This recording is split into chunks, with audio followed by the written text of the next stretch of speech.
How's it going, viewers? Mr. Incredi-Brony's back and he's rolling with the punches, baby. Welcome to Incredi-Brony Next. We're checking out a video titled Pixar Villain Theories. Specifically fan theories from the BS, the Truth Bombs, by the channel Wicked Binge. I am a huge fan of Wicked Binge. Their videos always brighten up my day. I've always wanted to react to one of their videos, but I just never got the time to. But this one sparked me, honestly. It's their most recent one. And as you can tell, Pixar villain fan theories. I am really into theories. I love listening to people's theories / perspectives on certain films, video games I love. And just hearing their perspective on what they think certain events happen. And I always was intrigued by them. And you don't have to agree with them. They are good theories. There's no such thing as a bad theory. Okay, sometimes, yes, but not always. Mostly it's a good theory. You either agree, disagree, or you have mixed opinions. So, let's check this one out. 1, 2, 3. React. We've looked at theories about Disney villains, so now it's time to do the same for their computer animated counterparts. Although their villains are as legendary as classic Disney, Pixar has created plenty of compelling villains over the years, like Sid, Syndrome, Randall, and Otto. And for every villain, there are at least a couple of fan theories ready to be analyzed. From the strange to the ordinary, from the simple to the complex, we're here to look at Pixar villain theories to determine which have the Pixar seal of approval and which could probably use a rewrite. Hey guys, I'm ready. With Wicked Binge, and this is Pixar villain. And you can give me your theories down below, viewers, if you have any Pixar theories about villains.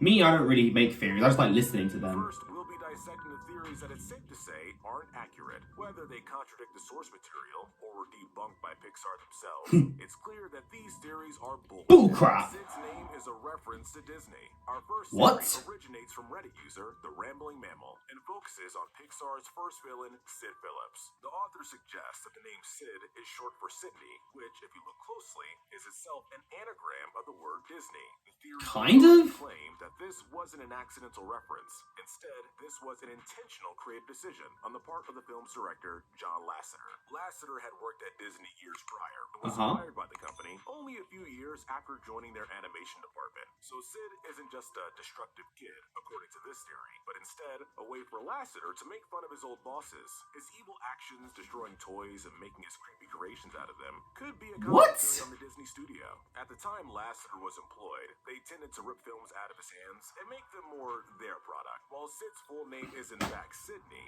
the real-life aspects of this theory make it too outlandish to fully buy. It doesn't make sense for Lasseter to poke fun at Disney. Yeah, that is bullcrap. The story was being financed by them. So that is true. Too silly and petty for us to buy. Yeah, that's bullcrap. Speaking, it's more likely that Sid's name was just a funny coincidence. No other members of the film's John Lasseter does make fun of Pixar and Disney with his film Luck, but still. Commentary on the Walt Disney Company is something we just don't believe. Moving on. Yeah, that was dumb. Theories that have a few nuggets of truth contained inside them, but otherwise have too many issues to get behind. These theories are full of holes. Okay. Syndrome was working with the government. No. Popular Pixar villain theory. Disagree. With the plot of The Incredibles and its antagonist, Syndrome. Coming from Redditor Honeybee Hound, this theory. Doesn't Mirage make it perfectly clear in the movie?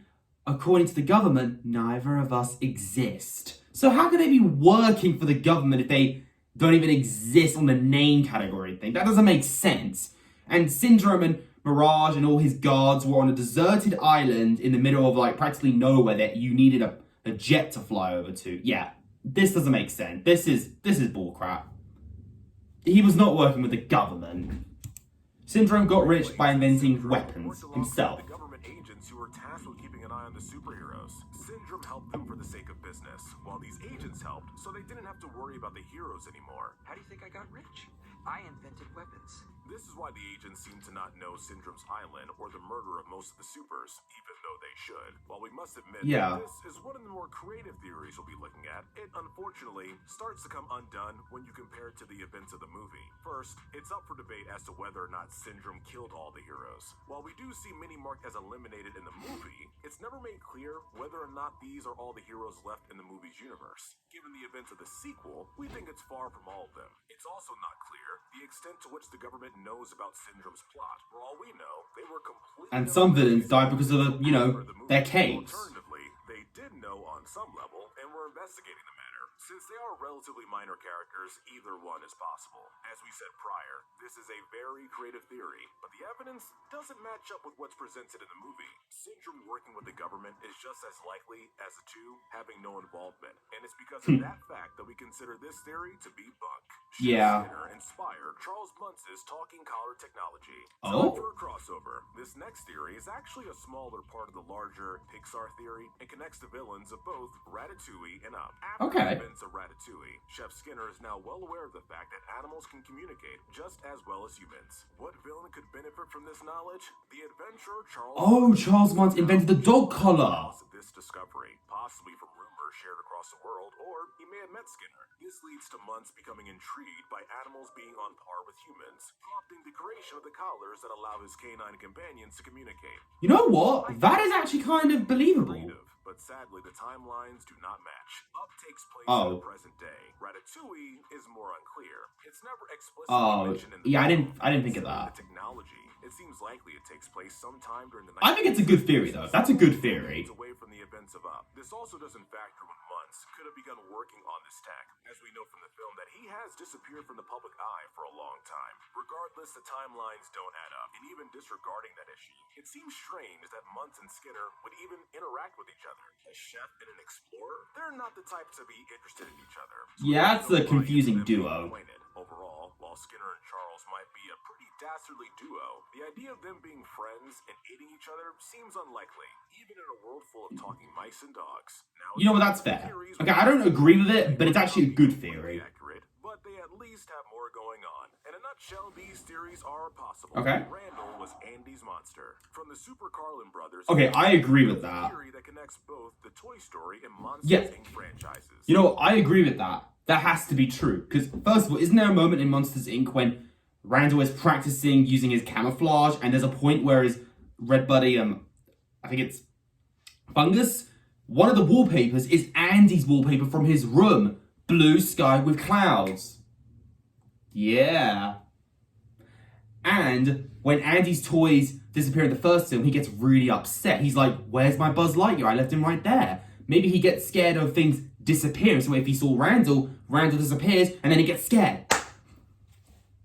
Did I solve the theory, Super Carlin Brothers, or not? You know what? I find this plausible. Randall was Andy's monster. I agree. I like that. Suggested that Randall, the main villain of Monsters Inc., was Andy's monster when he was a child. While it seems kind of random at first, there are a few elements that do connect these characters. For starters, we see a doll of Jessie in Monsters Inc., so we can safely say that these worlds are connected on some level. It just proved it for me. Image for the film's prequel, Monsters University, we see a door that looks very similar to the door in Andy's room in the first Toy Story. Finally, there's a moment in Monsters Inc. where Randall blends into the background, and it just so happens that this area matches the wallpaper in Andy's room. So there has to be something to this, right? Well, yeah and no. While we don't think these references bring both franchises together, it's a leap to say that this all means Randall is Andy's monster. There's no true indication that door belongs to Randall, and it could very well be a door that just so happens to look like the one in Andy's room. After all, this was that is actually kind of fair. The movie. Most doors look the same. Extended to the wallpaper that Randall blends into. A blue background with clouds feels like something a normal kid would have, and not just Andy. Well, I never had that. There could be more to this theory if it was given a re-examination, but as it stands now, it seems unlikely that Randall was Andy's monster. Unlikely, but not impossible. I find it plausible. Garbage man to save toys. In Toy Story 3, okay, he is the garbage man, but does he save toys? Doubt it. Since we left him in the first movie, he's gone on to become a garbage man, still living in the same neighborhood as he did in the original movie. It's a cute blink and you miss it gag, but Redditor, London Garbage Man, suggests it's a hint that Sid has evolved greatly as a character. While he seems like an average garbage man, he's actually taken up this job as a way to help toys. Rather than taking toys apart, he finds toys discarded by their owners and gives them a second lease on life. We've looked at this theory before in a video all about Toy Story theories, but we think it's time to give this one a re-examination. To start, while you could let's say there's no genuine hint that Sid has changed as a character, we think there's more of a chance here that Sid has indeed turned a new leaf. It's certainly unlikely. I believe that, but I don't know. I don't think he'd be saving toys. That seems unlikely. This is also the first theory that does have some input from Pixar. A producer on Toy Story 4 commented on this theory. Oh. While he did unfortunately say it's not true, he did say it sounds good enough to be true. So while it might not have been the intended direction for the character, the fact that people at Pixar actually seem to like the theory does mean it might eventually be considered actual. It's not a bad theory. Say Garbage Man Sid won't show up to save the day in Toy Story 5. Okay, that. Oh my gosh, no. We don't need Toy Story 5, Pixar. Now it's time for the theories that are definitely possible. Or should we say, these theories are probable. Chick Hicks lost his sponsors. Chick Hicks was the main villain of the original Cars, but when he returns in the third entry, it appears that his racing days are well behind him. He's a highly skilled racer, so what gives? Well, a theory... I know why. This has to make sense. Tarantino 2009, you have to agree with me on this, buddy. Think about it. Why in Cars 3 does Chick Hicks do TV presenting and not actual racing? Wasn't he the winner of the Piston Cup in the first movie? Well, here's what happened. After all the collateral damage that he caused, like in the first scene of Cars 2006, you will see him bumping into cars and making them crash and cause damage, which, first of all, isn't just crazy. That's kind of psychopathic if you think about it. He's kind of a psychopath, killing other cars just so he can win. That's just messed up. And he caused Dynaco Strip Weathers to crash badly, and Lightning McQueen saved him in the final act, which was a great moment, by the way. It makes sense. If I was working for Chick Hicks and I saw him cause damage to other car racers, I'd be like, no, I'm not working for you anymore. You are a psychopath. Think about it. And then he obviously lost his sponsor. He couldn't race anymore. And now, during Cars 2, he has to look for a new line of job or something. And in Cars 3, he got it of being a TV presenter. There you go.